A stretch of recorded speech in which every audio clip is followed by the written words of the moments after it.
Dahil sa Facebook post, natunton at naaresto ng pulisya ang lalaking nakatakas sa naunang drug buy-bust operation sa Baseco, Maynila. Ang akusado sa korte na raw magpapaliwanag. At yan ang unang balita ni Jomer Apresto. Sa kulungan ng bagsak ng 24 anyos na lalaking ito, nauna sa most wanted list person sa Baseco, Maynila.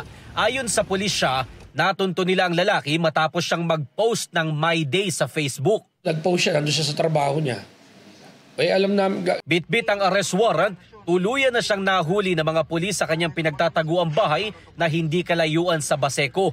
Noong Nobyembre inilabas ang warrant of arrest sa akusado, ilang buwan matapos siyang makatakas sa buy-bust operation ng pulisya sa Baseco. Base sa investigasyon, ang akusado ang umano'y source ng droga sa kanilang lugar. Kabilang din siya sa listahan ng mga high-value individual ng PNP. Baseco is a very big barangay. No? Yung mga nahuhuli namin na nagbibenta ng droga, siya yung tinuturo na kinukunan. Itinanggi naman ito ng akusado. Hindi po. Sa korte nilang po ang magpapaliwanag, sir. Mananatili siya sa kustodiya ng Baseco Police Station habang hinihintay ang commitment order ng korte. Ito ang unang balita, Jomer Apresto para sa GMA Integrated News.